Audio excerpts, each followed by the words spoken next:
Hello everybody, welcome back to the channel, nice to see you again. We're back on Megatank 2. This is my latest project to build a massive 12-foot aquarium above some other aquariums. We've done 3 episodes so far. I think this is episode 4, where the next stage is really to get the glass in, but we don't have any glass yet. So while I wait for the glass to be delivered, I need to get, the fish room is in a bit of a state, so we need to get some of the things underneath this sorted out so that we've got space to move when the glass does arrive. As well as that, I want to talk a little bit about all the other things that go into supporting this. We've got substrate, we've got lights, we've got filtration, we've got various gubbins and things that have moved on a little bit since the last video, so we can talk through some of them and what the plans are. So stick around for that. So this is the middle section. We've always talked about this as being the plan to have the puffer tank. So we've got a 4-foot tank in here, which is housing my Fahaka puffer and a bunch of spare plants that I've got at the moment. The plant will ultimately end up in the main tank, which is up here. But this is going to be the forever home for the Fahaka puffer. He's got a nice big 4-foot tank, the only fish in it. He should live a long and happy life in there, hopefully. The middle section there, we've got just a space which is going to hold the filtration. We will talk about that later. And then the other section over there was going to be some breeding tanks. So that involves taking all the tanks that I broke down back in episode 1 and giving them a good proper clean out, because I basically just moved them out. I emptied them and moved them out of the way. My general approach to this is spray them down with water, get my handy scrub daddy and just give them a good going over. Get them nice and clean. I've got 4 of these tanks and I want to get them into this place and they should fit perfectly. And this is the moment when I realise they do not fit perfectly. So I had previously thought that these tanks were 60 centimetres long by 30 centimetres wide. They are indeed 30 centimetres wide, but they are 70 centimetres long. And idiot features here is just realising he's designed this entire thing to be 60 centimetres deep. And no amount of staring at it is going to change it, or measuring it. So, yeah, I've cut a lot of this out. There's basically a lot of swearing, a lot of staring blankly at the space, hoping that it'll get bigger. And ultimately, well, guess what? It didn't get bigger. So we've ended up with these 2 tanks for the time being, which waste a little bit of space, but I'm kind of undecided whether to buy some actual 60 centimetre tanks and get 4 of them, which will fit in there perfectly, or a couple of 2-foot tanks, or 1 big tank. I kind of want to breed discus eventually, so maybe something like that, where I can have a couple of breeding pairs and a grow out tank on the go, to then one day feed the Megatank. So when all is said and done, along the bottom floor level will be storage. We're going to get some material to make it a bit tidier. We'll have puffer tank, breeding tanks over there. I'm not sure if we'll change these eventually once we sort it out. Gubbins, filtration, electrics, timers, stuff to run the tank will be there. And then up top will be the Megatank. On the end of Megatank, I'm not going to lie, this is one of my favourite things. Organisation. Something I've always dreamed of in my fish room. Wish I could be more organised, and we're starting it with this. It's a little system of drawers where I can separate all my little things into. So this section here is where we've got my blackworm breeding culture, we've got the filtration to empty dirty water into down there that gets pumped out into the garden. But on the end of Megatank, I'm going to have a system of these to organise everything, and nothing has given me more pleasure than sitting, printing out all the labels for the various things in there, because it's stuff that I know I've got and I've never been able to find. So going through everything, putting them into their own little bits, hopefully we'll get this all filled out and I will forever be able to find things, and it will be fantastic. I should not be so happy about this. Good news, the glass has arrived 10 days earlier than it was expected, even though I chased it up to see if it could come earlier. They said no, and then the very next day it turned up. So we've got this panel and that panel down there. They are just shy of 6 foot and just over 2 foot, because obviously there's edges to the tank that they can sit behind. So these are 12mm opti-white low iron glass panels. What more can you say about it? So all I need to do now is fit them. First job is to try and get them in there, so I'm going to use this towel to see if I can get them up and over, because they're quite heavy, but we'll see how we get on. So this is the silicone I'm going to use. This is the HA6 by Bondit. It's something I've used over the years. It's been great, but basically any clear, black, whatever you want, any 100% silicone will do the job. There are two jobs I want the silicone to do. I want to use it as an adhesive, so a really thick bead along the inside of the aquarium, press the glass up against it, let that cure, and then as a sealant I'll go around the outside again and just seal that up. Yeah, it's just basically getting on with it. It's a messy job, it's a smelly job, but it's a necessary job. That's one of them in. I'm going to have to do them one at a time. There's kind of space issues, as well as I've only got so many clamps. So what I'm going to do is let this go off for a couple of hours until it starts to set. It needs to be left for a few days to fully cure, but it'll be stiff enough that I can take the clamps off in a couple of hours, and then I can get the other bit in, which is a bit of a palaver, but that's fine. Get that in, get that clamped up, wait for that to go off a little bit, and then I'll spread the clamps out across all of them, and then it's just a waiting game. But let's get this one in for you in a second, for me in a couple of hours. He's our intrepid aquatic adventure with DIY skills so questionable. Will he get the glass installed or create a makeshift guillotine? Liquid rubber makes Megatank watertight. Health and safety is an oversight. He's a professional idiot. Please don't try this at home, at least not alone.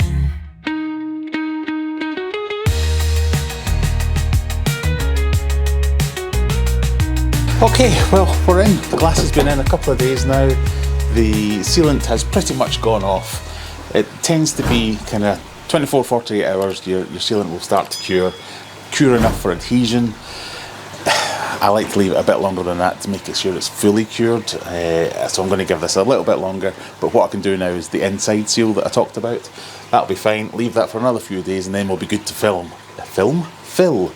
which we'll do in the next video. One of the ways you can really tell about silicone starting to cure is just the sniff test. If you smell it, if it's that kind of really pungent, acrid smell, if that's still lingering around, then it's not quite cured. Once that's gone away, you know you're on the right track.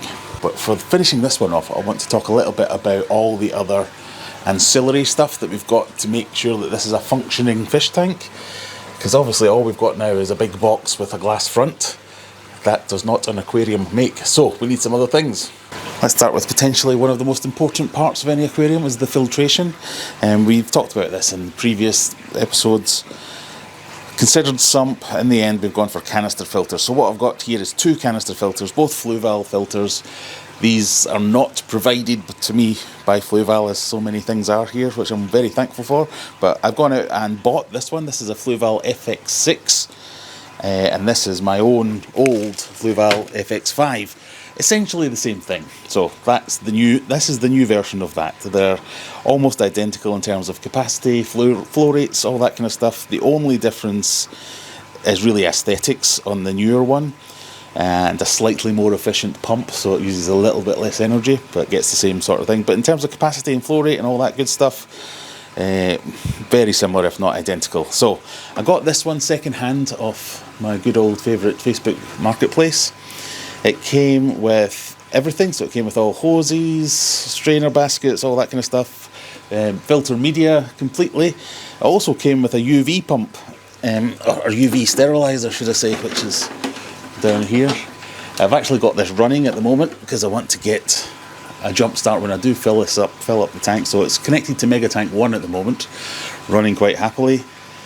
Very happy with it. £100. So these are about £300 new.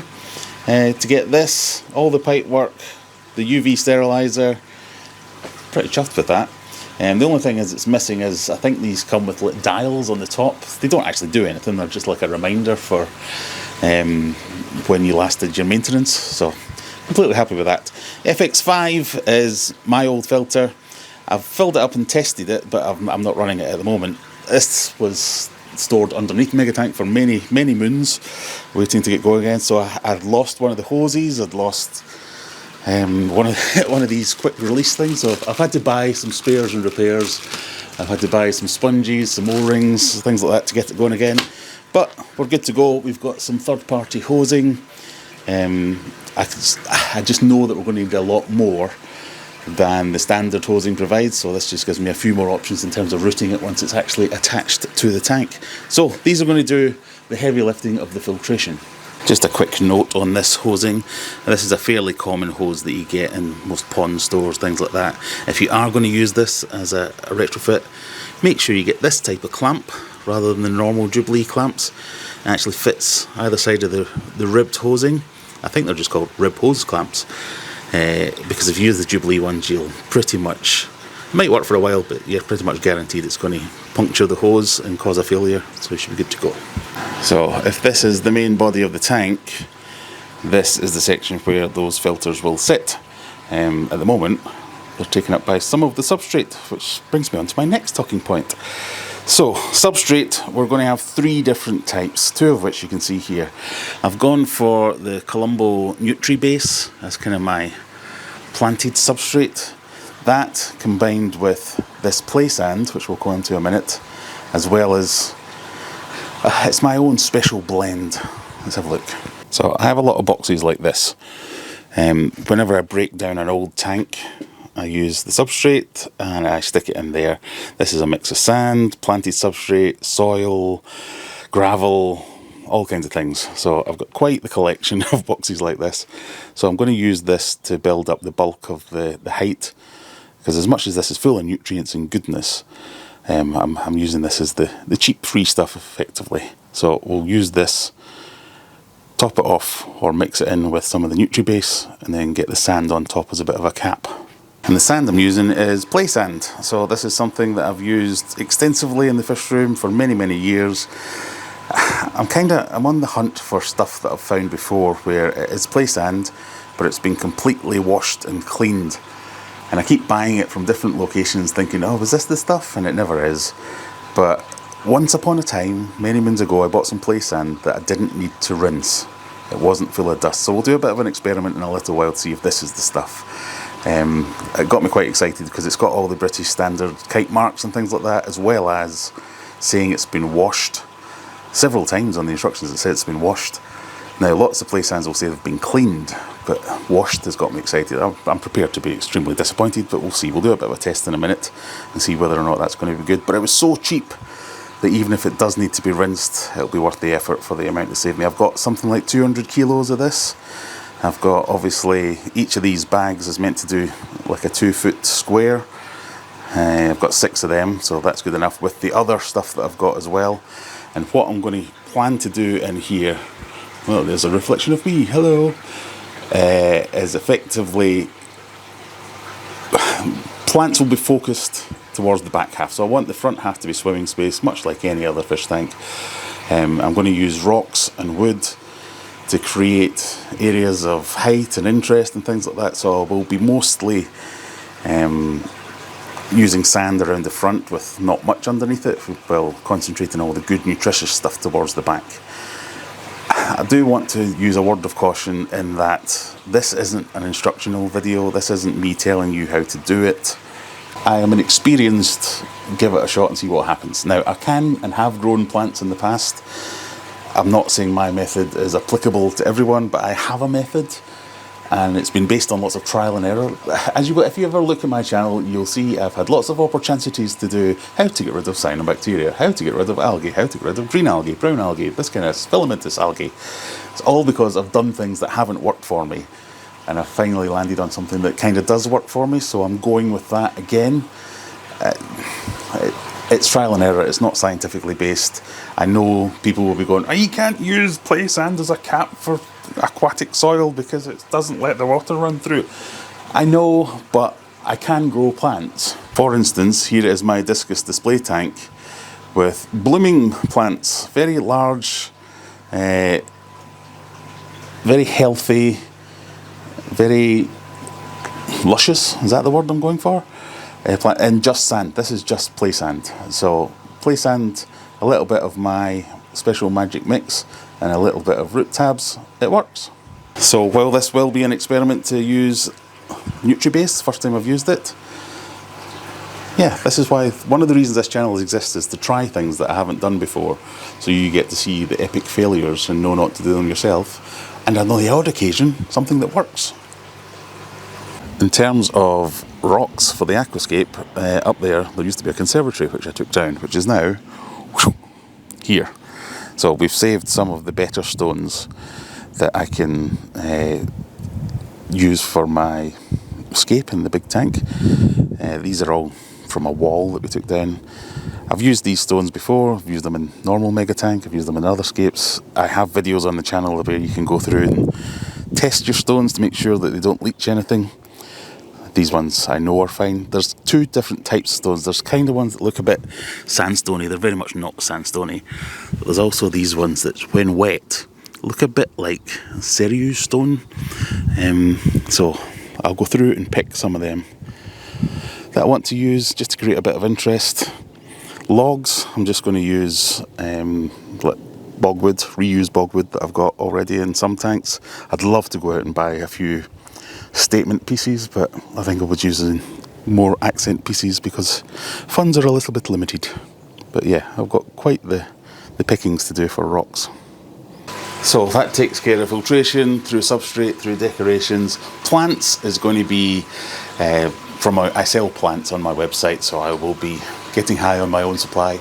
I'll be buying a bunch of plants. I've already started collecting some plants. Be moving plants over from the discus tank you saw there, which will give some instant impact of some big mature mother plants, and just going as crazy as I can afford with the other plants to get that done. And then that takes us to lighting. So at the top, I want to get some, I thought I had enough polycarbonate to make lids, but I don't quite, so I'll probably just get some new stuff and get that cut, and then lights on top of that.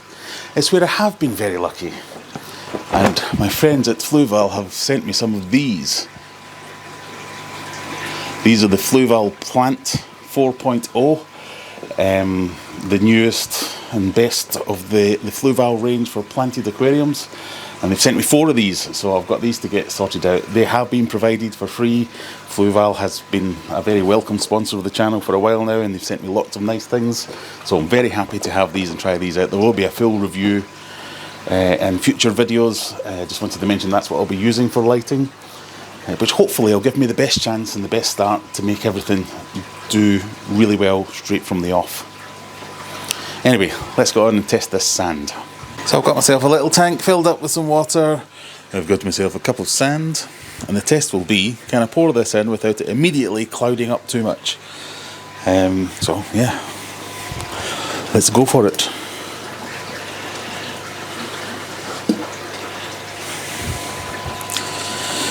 Do you know what? That's not too bad. There's a little bit of dust, but it's not the dust-free stuff that I've still yet to find. So we're going to need to do a little bit of rinsing of 200 kilos worth of sand, but for £3 a bag, I can take that. So in the next video, hopefully we'll get through all the water testing. Then we'll start to get it filled and scaped and things like that. There's lots of little niggly jobs like lids that need to be done. I've got to put the braces on still. I might have to 3D print some brackets for the intakes and outlets of the filters and things like that. So there'll be little jobs that I'll keep tabs on and show you throughout the week. You can come and join me on a Friday night at 9 PM UK time. We do a live stream every week with a bit of quizzing and a bit of fun, a bit of questions, answers, all that kind of stuff. But if you have any questions, by all means let me know in the comments what they are. A future video will be costing all this up, so all the materials that were used, the prices, what's gone into this, how long it's taken, all that kind of stuff. So if you fancy something like this, maybe not on that scale, but on a smaller scale, more manageable, might be easy. And we'll finish with a shot of my fantastic, very proud of this little bit of storage. See you in the next one. Bye!